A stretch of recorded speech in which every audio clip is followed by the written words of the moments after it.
Dalam beberapa tahun terakhir, konsep Green Campus jadi salah satu arah pengembangan yang mulai banyak diterapkan di berbagai perguruan tinggi termasuk UIN Syarif Hidayatullah Jakarta. Nah, kampus tidak lagi hanya dipandang sebagai ruang belajar dan pengembangan ilmu pengetahuan, tapi juga sebagai lingkungan yang memiliki tanggung jawab dalam membangun budaya hidup yang nyaman, sehat, dan berkelanjutan bagi seluruh sivitas akademika. Nah, hadirnya konsep Green Campus UIN Jakarta juga jadi bagian dari perwujudan visi kampus yang mengedepankan nilai green dalam pengembangan lingkungan dan kehidupan kampus. Tidak hanya melalui pembangunan fisik dan ruang terbuka hijau, tapi juga melalui pembentukan budaya bersama yang lebih peduli terhadap kenyamanan, keberlanjutan, dan kualitas lingkungan kampus. Nah, sebagai salah satu perguruan tinggi yang terus berkembang, UIN Syarif Hidayatullah Jakarta juga terus mengembangkan berbagai fasilitas, infrastruktur, serta kebijakan yang mendukung terciptanya lingkungan kampus yang lebih nyaman, sehat, dan berkelanjutan. Namun, keberhasilan konsep Green Campus tentunya tidak hanya bergantung pada kebijakan institusi, tapi juga partisipasi aktif mahasiswa dalam menerapkan kebiasaan yang lebih ramah lingkungan. Bersama Profesor Dr. Hendrawati MSI selaku Ketua Green Campus UIN Syarif Hidayatullah Jakarta, kita akan membahas bagaimana konsep Green Campus diterapkan di UIN Jakarta, bagaimana mahasiswa dapat merasakan dampaknya secara langsung, serta seperti apa peran mahasiswa dalam membangun budaya kampus yang lebih hijau dan berkelanjutan. Melalui podcast ini, mahasiswa diharapkan semakin memahami bahwa menjaga lingkungan kampus bukan hanya tanggung jawab institusi, tapi juga bagian dari gaya hidup dan kontribusi nyata mahasiswa untuk masa depan yang lebih baik.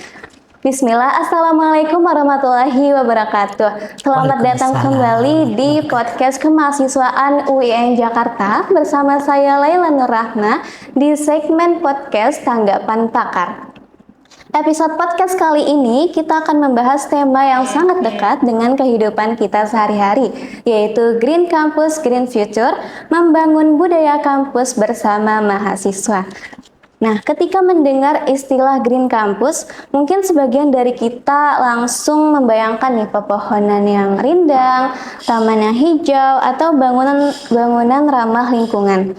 Namun sebenarnya konsep Green Campus jauh lebih luas dari itu, karena juga berkaitan dengan budaya hidup berkelanjutan, kebiasaan sehari-hari, hingga bagaimana mahasiswa ikut menjaga dan merawat lingkungan kampus bersama.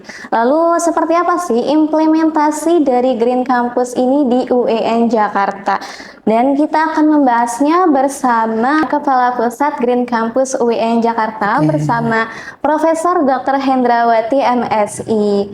Baik, sebelumnya saya ingin mengucapkan terima kasih banyak ya Bu, karena sudah berkenan untuk bisa hadir di podcast kemahasiswaan UIN Jakarta. Baik, apa kabar Prof? Baik, Alhamdulillah. Alhamdulillah. Nah, jadi di sini kita akan membahas ya Prof, bagaimana konsep Green Campus hingga soal fasilitas dan peran mahasiswa dalam mendukung kebijakan tersebut. Baik, bisa langsung dimulai, Prof. Baik, ya. Terima kasih sebelumnya. Saya juga merasa senang dapat kesempatan untuk berbicara di sini. Ini juga salah satu bentuk sosialisasi Green Campus ke semua elemen sivitas akademika di UIN Jakarta. Jadi UIN Jakarta punya 3 moto untuk mendukung visi dan misinya. Yang pertama innovation, yang kedua green, dan yang ketiga humanity. Nah, kami bekerja di green-nya. Jadi UIN Jakarta berkomitmen untuk menghijaukan masa depan. Bahwa kalau Green Campus itu yang terbayang hijau, segar, aman, nyaman, bersih, berkelanjutan, itu benar. Dan untuk mewujudkan itu semua, ada beberapa program atau proyek yang berkaitan dengan Green Campus. Dan UIN Jakarta sudah bergabung dengan UI Green Metric beberapa tahun sebelumnya. UI Green Metric ini adalah sebuah lembaga yang memeringkat sejauh mana kampus itu berkegiatan hijau, kemudian ada perankingan baik skala nasional maupun internasional. Nah, dengan masuk ke dalam UI Green Metric ini, pembangunan program kegiatan Green Campus menjadi lebih terarah. Jadi bidang apa saja sih? Apakah cuma bidang penghijauan gitu? Ternyata enggak. Jadi ada 7 kriteria yang ditetapkan oleh UIGM, UI Green Metric. Yang pertama itu bagaimana setting infrastrukturnya. Bangunan di UI ini bagaimana? Apakah sudah hijau, sudah green, sudah aman gitu ya, nyaman. Kemudian energi dan perubahan iklim. Bagaimana pengelolaan energinya, apakah sudah hemat, sudah melibatkan energi alternatif, dan lain sebagainya. Kemudian pengelolaan limbah. Bagaimana UIN mengelola limbahnya. Kriteria yang keempat, pengelolaan air. Bagaimana UIN dan semua sivitas akademika mengelola airnya. Kemudian selanjutnya transportasi, kemudian penelitian dan pendidikan. Nah, yang ketujuh, yang terakhir ini baru di 2026. Sejauh mana UIN melaksanakan program Green Campus-nya itu melibatkan IT. Gitu. Jadi governance and digitalization. Ini yang sebelumnya itu tergabung di 2025 itu tergabung setiap kriteria harus ada IT-nya. Nah, sekarang IT-nya dikeluarkan jadi kriteria ketujuh. Nah, semua kriteria 7 itu UIN berusaha untuk memenuhi, mulai dari hal yang kecil-kecil sampai kegiatan program yang besar. Besar itu dampaknya ataupun dari segi biayanya gitu ya. Jadi contoh misalnya yang terbaru itu masalah pengelolaan sampah. Jadi UIN Jakarta mengelola sampahnya yang pertama dengan menyediakan sampah tong sampah yang berpilah. Kemudian anjuran untuk mengurangi penggunaan botol plastik diganti dengan tumbler misalnya. Nah, kemudian UIN punya TPSTM mandiri. Itu yang kecil-kecilnya tadi programnya. TPSTM mandiri itu pengelolaan tempat pengelolaan sampah terpadu mandiri, kami namakan Kalifa. Nah, ini program yang besarnya gitu. Jadi dari yang kecil sampai yang besar, UIN Jakarta berusaha untuk memenuhi semua kriteria itu. Baik, Ibu. Nah, jadi kalau misalnya hubungan konsep sustainability dengan kehidupan sehari-hari mahasiswa, dan mengapa sih mahasiswa itu perlu memiliki kesadaran terhadap isu lingkungan sejak di bangku kuliah ini, Bu? Baik, jadi mahasiswa diberi bekal ilmu baik dari sekolah, dari kurikulum maupun dari lingkungan itu sebenarnya tidak hanya di bangku kuliah tentang lingkungan, tentang misalnya mungkin Lela ya, waktu TK juga udah dikasih tahu buang sampah harus di tempat yang sudah disediakan. Kalau misalnya lagi jalan ada sampah, terus tapi tidak ada tempat sampah saat lewat, dimasukkan dulu kantong. Dari TK udah begitu ya, TK, SD, SMP, SMA. Kuliah juga sama seperti itu. Bahkan kalau kuliah sudah ada sama pemahamannya ya, kenapa ini harus dipilah dan lain sebagainya. Nah, itu tentu kenapa dari kecil, karena memang penting banget gitu. Karena siapa lagi yang bisa mengelola sampah kalau bukan kita sendiri. Kesadaran mengelola sampah itu dari mulai individu gitu. Ya, dalam Islam juga kan disebutkan bahwa kebersihan sebagian daripada iman, tidak boleh merusak lingkungan, tidak boleh membuat kerusakan di muka bumi. Kalau sudah terjadi kerusakan harus memperbaikinya. Kalau tidak memperbaikinya maka nanti akan ada peringatan azab Allah gitu ya. Nah, Karena pentingnya itu, maka pemahaman tentang kesadaran lingkungan, mengelola lingkungan, dari mulai hal yang terkecil sampai yang terbesar, bahkan nanti mahasiswa itu kalau terjun di masyarakat mungkin jadi penentu kebijakan barangkali ya, penentu kebijakan yang berkaitan dengan lingkungan, maka isu tentang lingkungan ini harus terus-menerus digalakan. Tentu bagaimana pengelolaannya, bagaimana yang baik, kalau misalnya ada kerusakan bagaimana solusinya. Nah, ini yang terus harus dikembangkan terutama oleh mahasiswa UIN Jakarta, mahasiswa muslim yang harus sadar tentang kebersihan lingkungan gitu ya. Dan program-program lain mendukung untuk itu harus diadakan, harus terus dikembangkan dan tetap dievaluasi.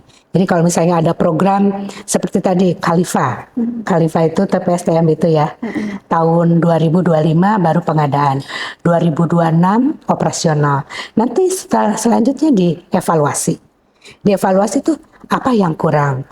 Kalau yang kurang berarti harus diperbaiki, ditambahkan. Apa yang lebih, ya berarti dikembangkan.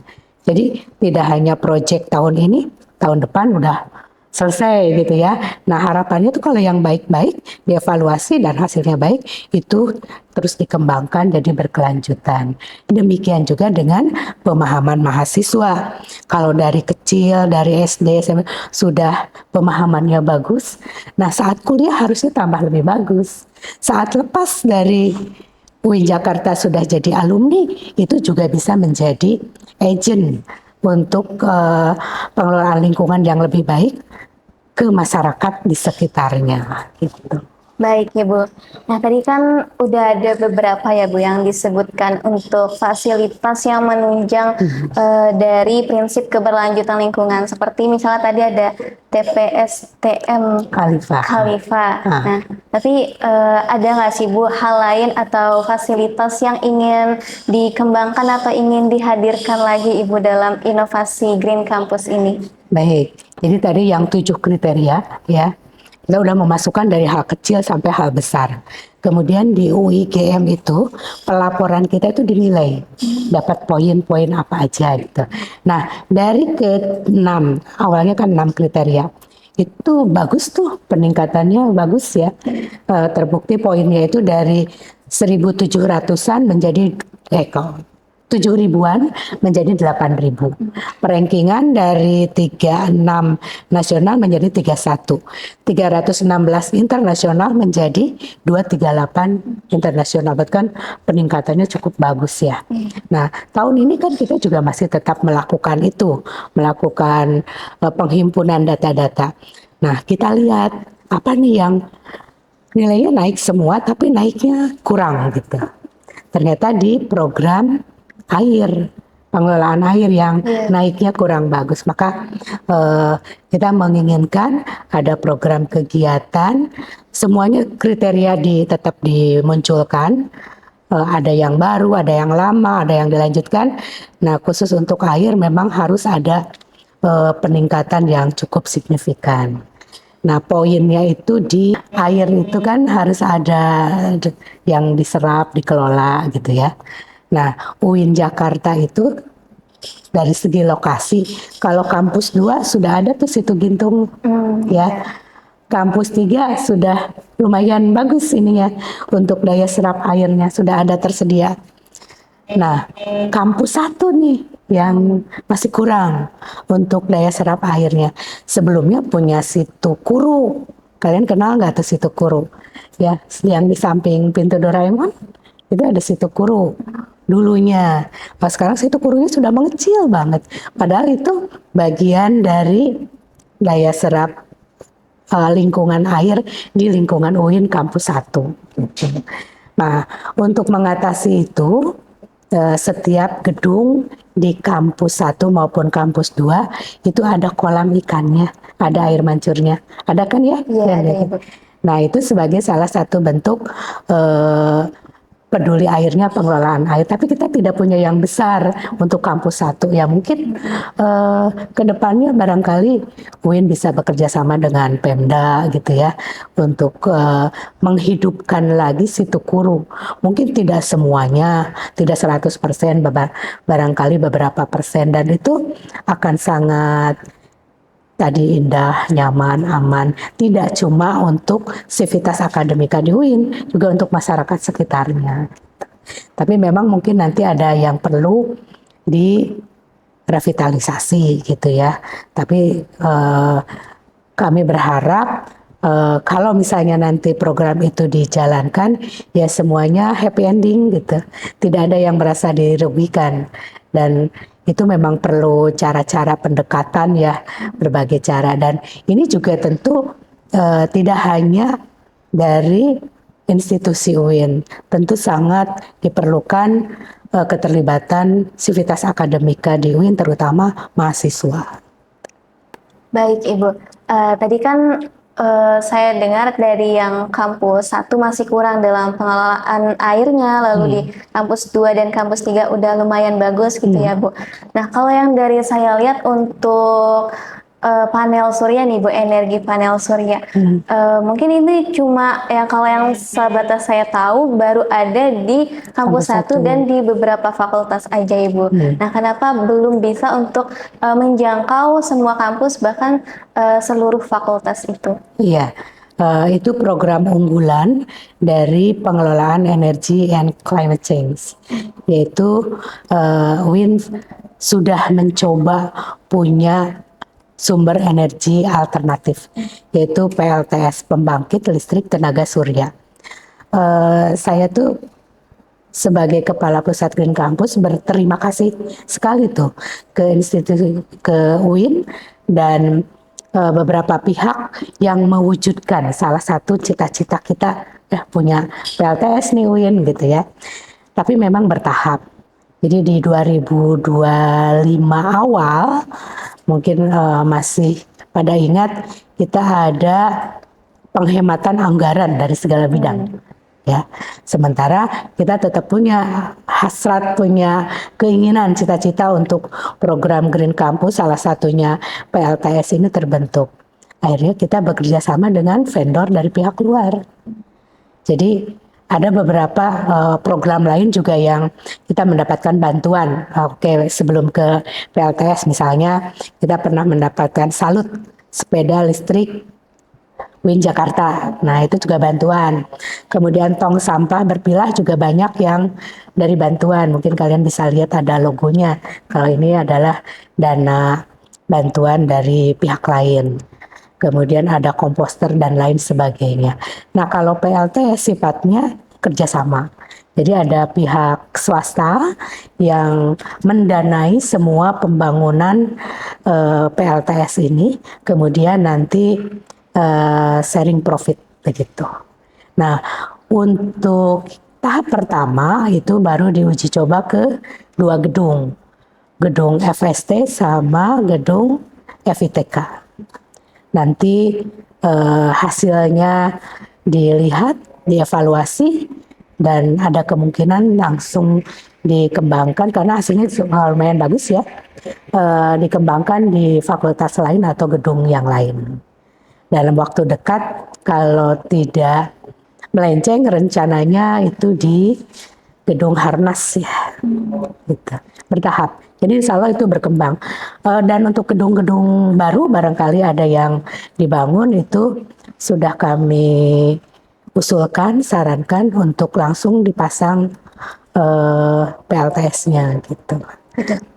Oke. Baik Ibu, balik lagi nih Bu ke peran dari mahasiswa. Jadi mungkin gimana sih Bu agar kebiasaan mahasiswa itu baik dalam penggunaan plastik, pengelolaan sampah, penghematan energi maupun transportasi dan lainnya itu dapat mendukung gitu atau dapat justru menghambat sustainability di lingkungan kampus itu sendiri. Oke. Jadi pada saat penerimaan mahasiswa baru, kami juga ditugaskan untuk memberikan sosialisasi, pemahaman bagaimana budaya Green Campus. Budaya Green Campus itu apa aja? Ya sebenarnya tidak jauh dari kode etik mahasiswa. Jadi misalnya kode etik mahasiswa itu menjaga kebersihan, menjaga keamanan, menjaga ketertiban, tidak merokok, memelihara fasilitas umum. Ya, kemudian dipilah-pilah, misalnya yang satu membuang sampah pada tempatnya sesuai dengan kriterianya. Itu budaya kampus. Kami sampaikan saat maba, saat kegiatan-kegiatan lain. Itu yang pertama. Kemudian yang merokok, yang kedua tidak merokok di area kampus. Kemudian yang ketiga berperilaku hemat energi. Jadi kalau di ruangan sudah selesai kelas,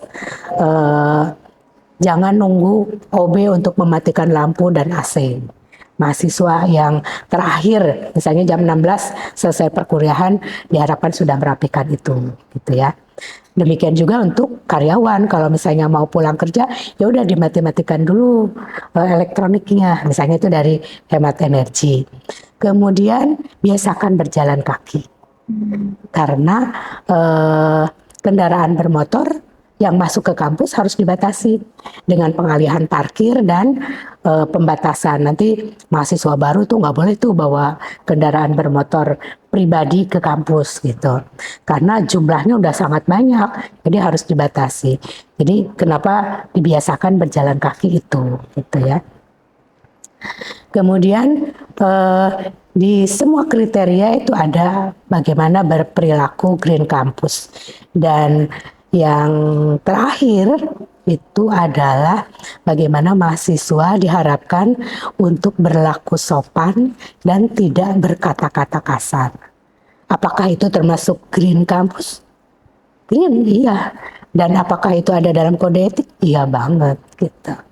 Jadi, nah ini yang sama PR yang gimana ya, sebenarnya kayaknya masalahnya ringan gitu ya, tapi susah diterapkan, misalnya tidak merokok di dalam kampus. Itu masih aja ketemu gitu ya, padahal sudah sosialisasinya udah dengan berbagai macam cara kan, ada yang di spanduk lah, ada di medsos, kemudian ada bilis, ada di fakultas juga ada himbauan. Selamat pagi, selamat datang di Green Campus UIN Jakarta. Terima kasih untuk tidak merokok, bla bla bla, banyak. Budaya Green Campus itu sudah disosialisasikan, tapi masih banyak ditemukan yang kadang mahasiswa dengan sadar merokok. Jadi kalau misalnya di sore hari itu di depan perpus, di tangga perpus utama itu udah kayak merokok itu nggak ada takut-takutnya gitu ya, padahal udah jelas nggak boleh gitu kan. Nah kemudian buang sampah pada tempatnya sebisa mungkin. Kalau misalnya nggak ada yang melihat tuh, kayak habis minum di situ udah nggak ditaruh di tempat sampah gitu.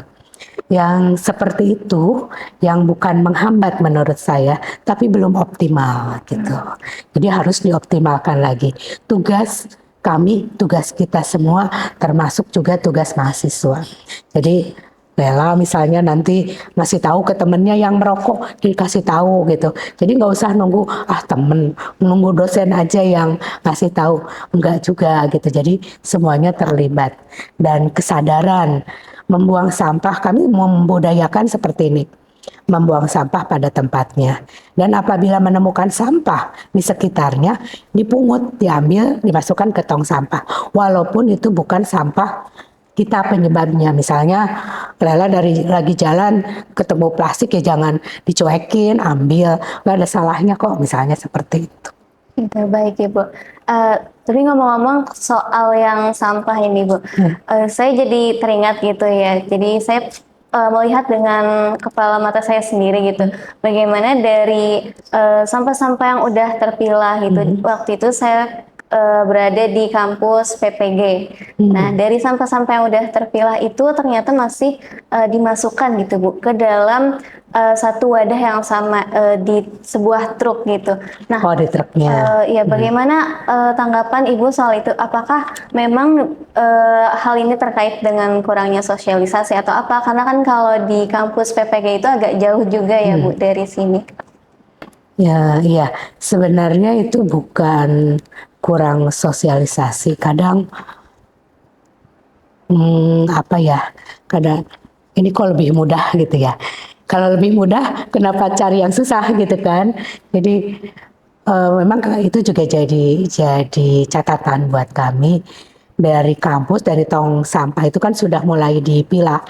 Tapi kemudian pada saat diangkut di truk masih digabung. Sebenarnya udah ada himbauan. Jadi kalau truk itu ada skatnya gitu. Di depan, belakang itu dibedakan. Tapi memang tidak bisa terpilah sempurna di awal sebelum diangkut ke truk. Jadi pada saat diturunkan di Khalifa pun masih banyak yang tercampur, masih banyak banget yang tercampur.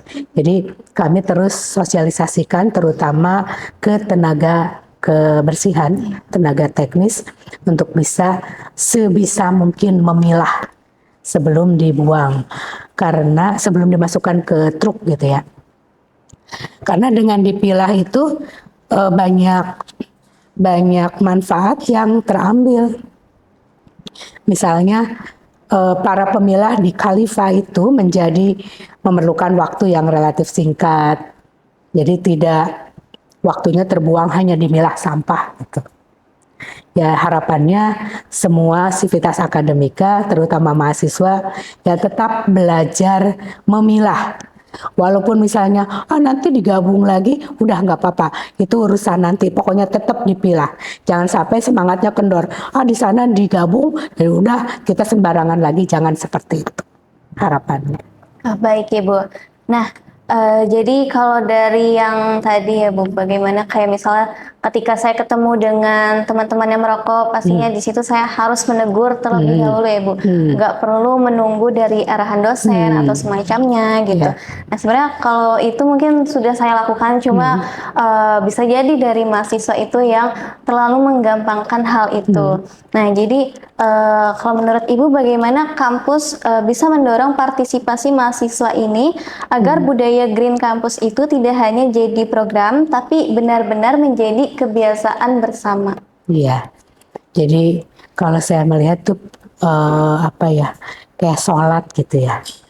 Semua muslimah tahu sholat itu wajib.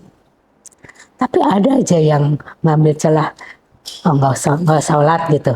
Jadi harus diingatkan terus gitu ya, seperti itu. Ada sih yang udah sadar. Demikian juga dengan perilaku Green Campus. Misalnya yaitu tidak merokok dalam kampus sama buang sampah pada tempatnya. Sebenarnya sudah tahu mereka semua. Memang ada yang belum tahu, tahulah gitu. Tapi suka ambil celah gitu ya. Diingatkan sudah banyak juga yang mengingatkannya. Ya memang menurut saya itu adalah kewajiban dari kita semua. Saya juga tim dari Green Campus dan dosen-dosen, pimpinan, jangan kapok-kapok, jangan bosen-bosen untuk terus mengingatkan. Termasuk mahasiswa yang sudah mengingatkan, saya Lela udah mengingatkan, ada lagi yang gitu jadi bosen. Ya diusahakan ada yang pertama kan komitmen. UIN Jakarta menjadi Green Campus kan udah sebuah komitmen ya. Setelah komitmen itu harus konsisten. Kalau misalnya tidak konsisten ya itu ada tantangan sedikit misalnya, ada masalah sedikit ya udah berhenti di situ. Misalnya tentang Khalifa barangkali ya, Khalifa kemudian ada masalah sedikit terus kalau tidak konsisten berhenti. Kan kacau semuanya. Jadi ada tadi apa? Komitmen, konsisten dan yang terakhir konsekuen. Harus ada konsekuensinya. Jadi seperti kenapa tuh ada mesin tap water, fountain water, ya. Nah itu kan sebagai komitmen Green Campus dalam pengolahan air. Oh ya ini yang unggulannya ya, yang air tadi. Nah, itu kan dilarang membawa botol plastik, bawa tumbler. Kemudian sebenarnya pada proses protes ada juga gitu ya. Nanti kalau pakai tumbler, kalau mau minum tambahan gimana? Beli lagi kan gitu. Beli kan tetap pakai botol plastik lagi gitu ya. Nah, akhirnya ada setelah komitmen konsekuen, ya ada konsekuensinya UIN menyediakan mesin tap water itu yang gunanya bila mahasiswa tumblernya kosong kehabisan mungkin cuma sampai siang ya bisa isi di situ gitu. Itu airnya bersih, kualitasnya terjaga dan selalu dievaluasi dan selalu maintenance juga. Tapi apabila menemukan hal yang kurang bagus, misalnya dilaporkan saja. Ada ke Simantra ya, atau misalnya ada nomor saya, silahkan gitu. Ini bukan saya yang memperbaiki, nanti saya lanjutkan gitu. Tapi pemantauan kualitas air itu juga rutin dilakukan baik oleh perusahaan penyedia maupun oleh internal, tapi tidak sering-sering amat gitu ya. Tapi ada pemantauan oleh internal juga ada. Baik Ibu, mungkin ini jadi yang pertanyaan terakhir gitu ya Bu. Jadi bagaimana pesan dan harapan Ibu nih kepada mahasiswa agar dapat bersama-sama membangun budaya kampus yang lebih hijau, nyaman, dan berkelanjutan? Iya, mahasiswa UIN Jakarta itu mahasiswa yang saya banggakan. Dari pendapat orang luar, masyarakat, mahasiswa UIN Jakarta itu mahasiswa yang saya banggakan. Insya Allah mahasiswa UIN Jakarta itu cantik-cantik, ganteng-ganteng, pinter-pinter, soleh dan soleha. Pokoknya kalau saya bilang itu calon mantu idaman. Jadi harus seperti itu. Dan kalau misalnya berperilaku green campus itu tidak ada yang dirugikan. Justru memang kalau misalnya Farhan nih buang sampah udah teratur, terus jadi pacarnya calonnya itu jadi tidak suka gitu kan nggak ada gitu. Jadi kalau perilaku green campus itu pasti deh menambah nilai ratingnya. Nah, jadi berusahalah tetap baik, berperilaku sopan, berperilaku green dimanapun kalian berada. Masih di dalam kampus, sudah di kamar kos, sudah di rumah, ataupun sudah lulus, tetaplah berperilaku green. Bahkan harus lebih tambah kualitas berperilaku greennya. Tadi kalau perilaku green apa saja? Wah, tadi sudah disebutkan ya, kalau mau paling detail lihat di kode etik mahasiswa.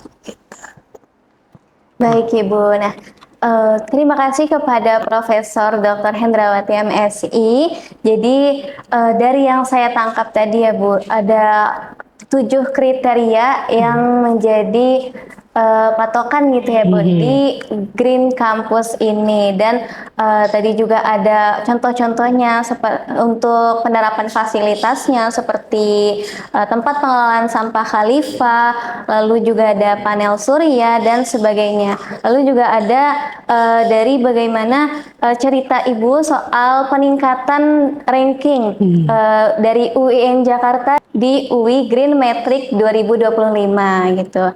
Dan bagaimana juga peran mahasiswa ini tuh ternyata cukup krusial ya Bu untuk keberlanjutan dari program Green Campus ini. Baik, terima kasih Prof karena sudah berkenan hadir di podcast kemahasiswaan UIN Jakarta.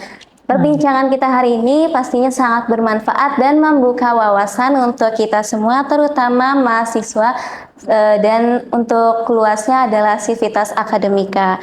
Semoga podcast kali ini juga dapat mendorong teman-teman mahasiswa nih untuk lebih peduli terhadap lingkungan sekitar, mulai dari kebiasaan kecil hingga partisipasi aktif dalam menjaga keberlanjutan lingkungan kampus.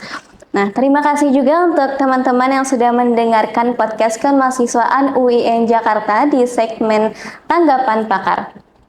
Jangan lupa ikuti sosial media kemahasiswaan UIN Syarif Hidayatullah Jakarta di YouTube, Instagram, TikTok, dan X untuk mendapatkan informasi dan konten menarik lainnya. Tunggu episode dan segmen menarik lainnya di podcast kemahasiswaan UIN Jakarta. Jangan lupa like, comment, dan subscribe. Saya pamit undur diri. Terima kasih semuanya Sobat Kemasis. Wassalamualaikum warahmatullahi wabarakatuh. Waalaikumsalam warahmatullahi wabarakatuh.